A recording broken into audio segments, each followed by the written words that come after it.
Halftime is an important part of the National Football League. It is a time for competing teams to reassess and reevaluate their game plan. If the team is behind, they refocus and re-strategize. If the team is ahead, they consider the best way to keep the momentum going for a sure win.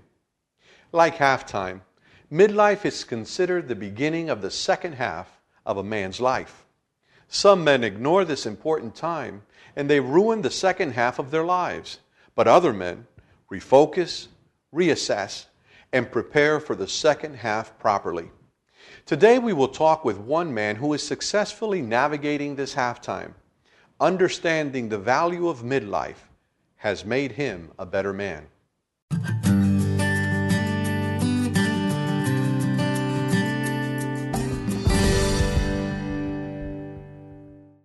Welcome to Old Man, New Man, and our special guest today is Dr. Christian Yaste. Christian, we're glad you're here. Thank you for having me. And you are a dentist here in North Carolina? I am. And so you are a man that is somewhere in his 40s, is that right? I just hit 40. Okay. And how many children do you have? 2 children, a little boy and a little girl. Okay. So we're going to talk today about something that affects a lot of men, as a matter of fact, most men, and it's seldom talked about. And you're brave enough to talk to us about it because I certainly consider you a successful man and a man that is walking with God and is close to his family. We're talking about midlife. Yeah. Now tell me, is midlife real? Yeah, it is something that's very real. And for me, it was a very personal experience close to me that happened about 5 years ago. And unfortunately, at the time, I wasn't aware of what was going on. But yes, absolutely very real. Okay, and why do they call it a crisis? Some folks say midlife crisis. Why do they say that? Well, it's a time of reflection. So a man comes to a point in his life where he starts to reflect on the past. For me, it happened when I was about 40 years old, not too long ago, and I felt like there was questions in my mind that, had I really done what I wanted to do? Was I really where I wanted to be in my life? And have I accomplished the goals that I set forth for myself? So it's a sort of reevaluation of your life. It is. And it hits at what age? Well, there are different studies that have been done. Carl Jung, who's a famous analytical psychologist, said that midlife tends to come around between 35 and 45. And there are other studies that have been done out of Yale, and they place it somewhere between 32 and 42, but I would say somewhere a 10-year span between the mid-30s and 40s. Now, why is it so seldom talked about? Why is midlife crisis ignored by most men? I think that the number one reason would be awareness. So a lot of men aren't talking to other men about their emotions and their feelings, and so we're not really aware of what's going on in our personal lives. But that awareness factor, Hollywood makes a better play at this than we get from church or our friends or anything like that. And with that awareness factor, the books that have been written, there's only 2 books that I could find that really address the subject well, where there's hundreds of books for women throughout their course of their lives. Okay. So it's ignored a bit by most folks. Now, you said Hollywood. Whenever I think of Hollywood, I immediately see this guy in this exotic car, convertible perhaps, with his shirt wide open and just trying to be 20 when he's not 20 anymore. And so that's not the positive image that we'd like to talk about because it's a myth. Hollywood portrays midlife in a negative way. Yeah. But what are some positives of midlife? The biggest positive is that you're at a point in your life where you realize, I've gotten through all this stuff that's happened to me, all these challenges that I had as a young man, and now I can really pursue and go forward with vigor and meet some of the new challenges that are there. But there's many positives to being in midlife. You've got the car, you've got the financial means, a lot of times, and so you don't have a lot of the worries that you had as a So young man. I know when I was in my early 20s, I may have been able to hit a baseball further or run up and down the basketball court faster, but I sure had a lot of other concerns regarding my work, my future, my Right. family, my financial picture, even where I was going in life was a bit of a challenge. How does it come over to work? Is work affected around midlife? Well, there's, in all my study with this subject, there's three major forces that come together at midlife that cause this. And the first is a biological or your physical. You start to see your physical self. So you're physical. Mm-hmm. What's the second? The second is psychological or emotional changes. We start to ask those questions. There's the question of, am I at where I really want to be? Mm-hmm. And what have I accomplished? Some of those things we discussed earlier. And then your social life. There's these changes in your social life. You're no longer seen as that young man. And so the challenge is, I'm not that strong guy anymore. I'm not. Hey, man, who are you talking about? Yeah, I mean, we still have it, if only in our pride. But you're right. I hear what you're saying. And so let's talk a little bit about the physical, mm-hmm. the physical changes. First thing I noticed as soon as I hit 40 was that my hairline was receding a bit, and I didn't bounce back after a baseball game or a basketball game because I was sore the next day. Yeah. Well, you could tell I have some experience with the hairline. Yeah. And, hair starts to grow. Where you don't want it to. Hey, we'll be honest. Yeah, well, you don't want it to. I mean, I never thought when I was 20 that I'd have to shave my ears or cut hair from my ears. But that's something that comes along, the changes. Not as resilient, perhaps, anymore. Right. So what other changes do you see? Well, I think one of the big ones is, emotionally anyway, is that your ego, and you've got these things that come up at work, some trouble, mm-hmm. maybe that you can't really relate as well to what your career path was. When you're in college and you're just starting out, you kind of have this direction, and then as we hit midlife, a lot of men get distracted by, well, do I want to be the president of the company, or do I just want to stay where I'm at? And you're kind of on this plateau. So you're trying to grow, but at the same time, your life becomes so complex, it's pushing against us. And so we've got complexity here pushing down in this growth that we want. And it's like those machines, those exercise machines, the resistance training machines. Mm-hmm. The harder you push, the harder it pushes back. So for me anyway, simplifying your life at this point is something that will help you grow. Mm-hmm. How did you simplify your life? I mean, did you experience that midlife transition in the physical, the emotional, the social? Did you experience these changes? I went through a very strong, what I would consider a midlife crisis, like I said, about 5 years ago.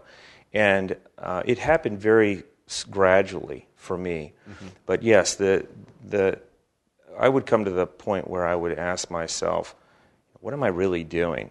What am I doing here? I need to just get away. And when you say get away, was that in a positive way, or did you just want to jump on a Harley and go across the country? Yeah. One of the things that men experience during this time is a way to escape. How do you escape? And there's so many different ways that we do. Television, movies, computers, fantasizing about having a different life. Unfortunately, many men have affairs at this point. So there are these escape mechanisms, even hobbies that could be considered healthy. If you're using those to escape your emotions, can cause problems. And for me, it was, I just wanted to put my kids and my family over here and just hop on a motorcycle and take off, start a new life. And why didn't you do it? Well, I developed a relationship with you to begin with. I tried to find some mentors. I looked for help. And I think that's a key thing that we want our viewers to hear, and that is that you talk to another man. And that's a wonderful thing, because as the Bible says in Proverbs, as iron sharpens iron, so one man sharpens another. And so God put us together. And what else did you do? one of the things that comes to mind is that and this is something that happens to men, is one of the strongest emotions during midlife is a frustration and almost like a pity, a self-pity. Self-pity. Yeah, woe is me. Okay. I'm not. We don't look at all the positives. We're looking more at kind of the negatives. And to be able to transition, if you start to look at the positives in your life, sit down and take out a piece of paper and write down the 10 things each day that you're thankful for, even the littlest things, and focus on those instead of, how bad you might have it. And the reason we think we have it bad, even though it's not really bad, is you mentioned because we've sort of plateaued in our career. We've sort of, just kind of hit a wall perhaps, and our bodies have changed, our emotions have changed, we're more committed, more stressed, and so those are some of the things that hit that crisis there. And so you're suggesting to us, talk to someone, and then you said, write down things that you have blessings about or things that you're blessed with. Do you remember some of the 10 things that you wrote or that you were blessed with that helped you into the next stage? For me, it was important to start looking at my family. Your family started. Yeah. Work was very important to me, and during this time in my life, I focused very heavily on work and achieving some of the goals that I set forth. And unfortunately, that had a real negative on my home life. And so, at the counsel of you and indirectly even from other people, I started to focus more on my family and also my spiritual life, and participating more in things of that nature. I started to come to church more regularly. I started seeking out different people to get help and talk to, kind of man to man, not just, and about my feelings, not just about the game last night or right, different like deeper level of communication. But Christian, what you did is exceptional in itself, because why is it that as men we have such a hard time asking for help? We often wait until we've crashed into a brick wall before we ask anyone or talk to anyone about how to navigate through it. Well, why do you think we do that? Well, in today's culture, there's probably a couple reasons, but in the American man is or has been trained to be, a man, and don't ask for help. Don't be a baby. Don't be a girl. Don't talk about your feelings. That's not manly. And I think that kind of comes from the last probably 5 or 6 decades. But we're starting to understand now that that's really important and it's powerful to be able to share your emotions with another man and to identify with that. And it's not easy. I'll be honest. I mean, I'll be the first one to tell you, it's like, to drag them out. Yeah. For me especially, I'm very introverted and I keep those emotions close. So we have this image we want to portray. Yeah.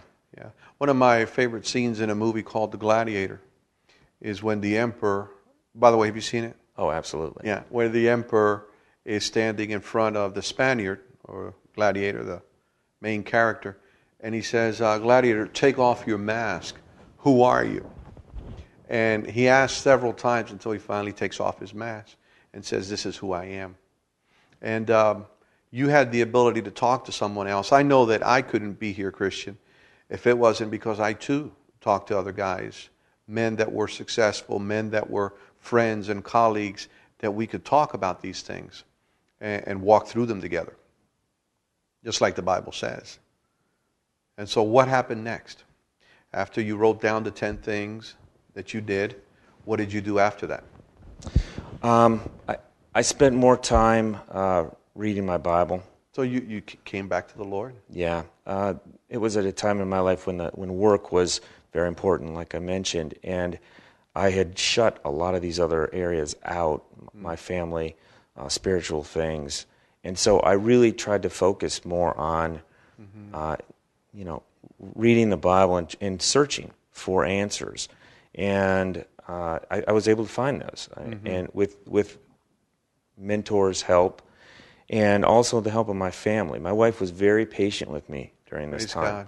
And without her love and her commitment to our marriage, it could have easily dissolved. And unfortunately, that happens to a lot of men. Yeah, absolutely. And so if you didn't seek help or change the direction you were going, then you would have been all consumed with work, and you would have put the family aside. But now, you talked about a plateau. Did you reach a career plateau where you kind of felt, what's my next vision? What's my next mountain to climb? Did you experience that? Yeah, and really the two major factors that determine when a man is going to kind of reach that crisis, one is how they were able to handle problems as a child and things that were kind of thrown at them. So how do they handle stress when they're growing up? Okay. And then also is what goals have they set for themselves? And so when you achieve those goals, a lot of times that's when it kind of like, and for me, I was very fortunate. I was very blessed. I hit some goals that I had thought would take me 20 years to get to that took 5. Wow. And so I got to this point in my career where everything just kind of leveled out. Like you mentioned, that plateau, and the monotony started to set in. Day by day, yeah. And I started looking for ways to make life interesting again.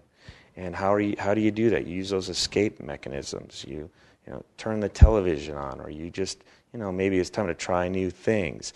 A lot of men struggle with things like alcoholism and drug abuse and those sorts of things at this point in their life as well.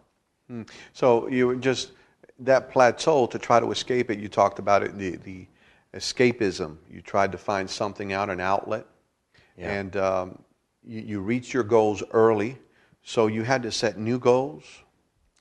I'm in the process of doing that. You're in the process. I mean, I have to admit that my midlife crisis, as you would call it, it's taken a turn. I mean, I can now see the light at the end of the tunnel.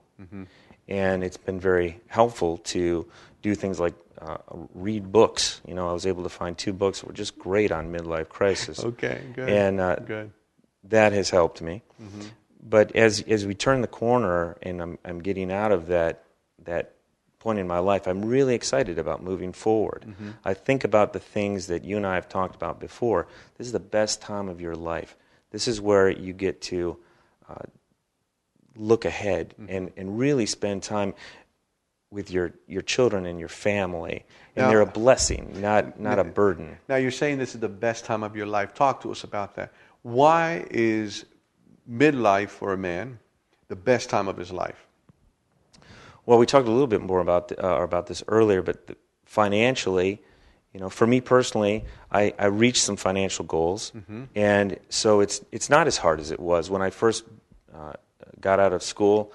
I was struggling. My family was struggling just to pay bills, and for most men at this point in their life, they're at least comfortable. Now, unfortunately, some of us will put ourselves into endangering our finances, and again, it goes back to if you're having this crisis and you're looking for outlets, spending money can be one of those ways to escape, and you might make some unwise decisions with your finances. But being able to go out and go on a vacation. So you're able to do that with your family now? Absolutely. And have that freedom. That's nice. Yeah. How about your wife? Did you reconnect with your wife? Yeah. And I'm still in the process of that. And one of the things that was real helpful to me as well was my wife encouraged me to go see a marriage counselor. I was very resistant to that at the time. Okay. It was the whole man thing coming out again. I don't need to talk to anybody about this. Yeah. But we spent some time, and I was able to spend some time one-on-one with this individual, and he really helped me to see it from a different perspective. And it's important to, I think at this point, to look at that. Your perspective and how you see things is really what your reality is.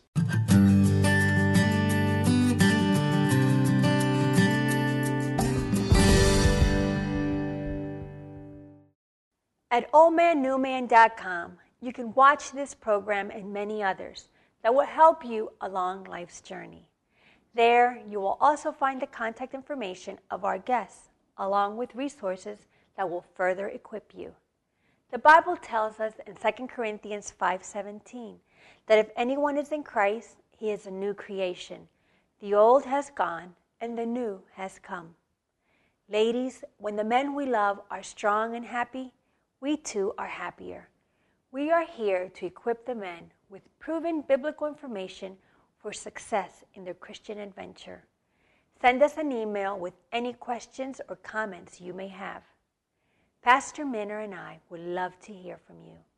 Old Man, New Man, dedicated to equipping God's men for this life and beyond.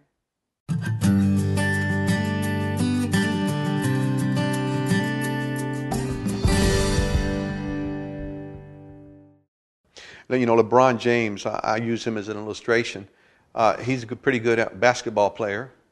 You know, he's not loved by folks anymore, at least in the North. But he still needs coaching, even though he's a superstar NBA player. He still needs a coach to give him pointers, and we'll always need someone to talk to. Oh, yeah. As men. Absolutely. And it's important to find spiritual mentors, but I feel like for me it was also important to find mentors, professional mentors, mm-hmm. people that I could talk to that had been in my shoes from a professional standpoint. Excellent. And those folks could tell me, hey, listen, you know, do this, or just relax, or, you know, don't worry about that. That helped me too. Mm-hmm. I also have a business partner, and that helps to kind of balance things. And you're both about the same age? We are, but we're totally different personalities. So. Yeah, and so you talk together through your business choices. And absolutely. Yeah. No man is an island, and so that's one of the myths we have to debunk and get over, is that we need each other to become stronger. You know, in the Bible it talks about that. For example, David, we hear his story often, but he was surrounded by mighty men. He was surrounded by his generals and his friends, and they would mentor, help him, and they would counsel and advise him from time to time. And when he got in trouble was when he didn't talk to them. Yeah, and he had his own little midlife crisis as well. He certainly did. Certainly did. And we can learn things from that. You know, I mean, you can relate. I think God is telling us with David's story, he's saying, look, this is going to happen to you. And you can pretty much count on it happening. If you're an American man, you got an 80% chance is what they say of going through this. But this is something that God designed for us to be able to get to the next level in our lives. Mm-hmm. And we need to go through sometimes painful experiences to be able to mature and get to that next level. Excellent. Now, you have at least 10 things you told me you wanted to tell us about being a successful man or navigating through the midlife years. And so let's talk about those a little bit. You've given me a heads up on these 10. Tell me at least a few with the time that we have remaining. One thing that happened that I'll share with you is I made a commitment to have more integrity. And more integrity. Integrity is really important. I mean, we just don't talk about it that much anymore. It's not something that we see in the media, but it's critical. I mean, for a man to be a real man, a boy knows about integrity, but it takes a man to really live it and do it and have a commitment to that, and to your family and your wife and your friends, your whole value system. It's so important. So for me, I made it a commitment. I wanted to have more integrity. More integrity, and that's not just the work setting, but it's also to your wife and it's also to your family. And so being a man of integrity to her and to your children. Yes. Across the board, instead of the pity parties that you talked about. Right. Another thing is, remember that you're a powerful man. I mean, you... like to think so, amen? Yeah. I mean, we have experience. Uh-huh. Yes. The guys that are coming up, if you're in a corporate type of structure, and you see these young guys and they're coming up, and, you know, there's a lot of men that are kind of worried about, where am I going to fit in? Am I going to be able to advance? Mm-hmm. Don't forget that you've been there. You've waded through the storm. You've been able to prove yourself, and don't lose confidence in yourself. Okay, so remember that you're a powerful man. You're valuable, You are in a position where you've earned your stripes over the years, and so now you're doing well. You're in a position where sometimes these young people intimidate us.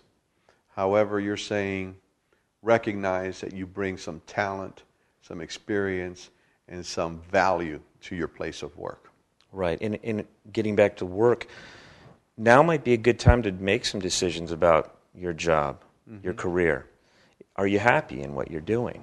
If you're not, you've got maybe 20 more years of work ahead of you. So now might be a good time to reevaluate and look at what it is that you really want out of work, and kind of maybe go in a different direction.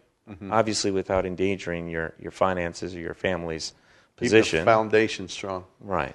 And so, Christian, we really appreciate the insights you're giving us on this. And God has certainly helped you through and is helping you through. Now, you have something to say, and something that was very special to you as you were studying and reading. You want to share that with us? Yeah. This is a quote from Joel and Lewis Davids in their book, Making It from 40 to 50. Okay.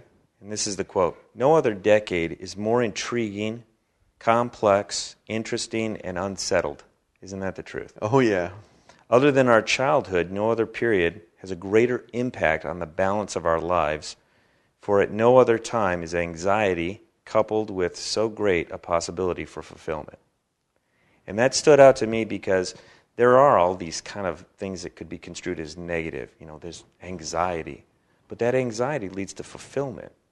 And so, at the end of our lives, we can look back, and my challenge to the viewers and to myself is the last, you look at your first 40 years, make this, if that was all about you, make it the second part of your life about others. Serve others. And become more spiritually competent. Serve God. Excellent, excellent. Well, Christian, thank you for helping us navigate through the midlife that we so often neglect, but that is so important, and so many of us go through. And so you've heard it. Christian is a man that's successful, and he's learned to navigate through midlife. We're glad that you've joined us here on Old Man, New Man, and we believe that God has victory for you. And so if you're navigating through the midlife, be encouraged. We're making it, and so can you. God's on your side. Thank you for joining us on Old Man, New Man.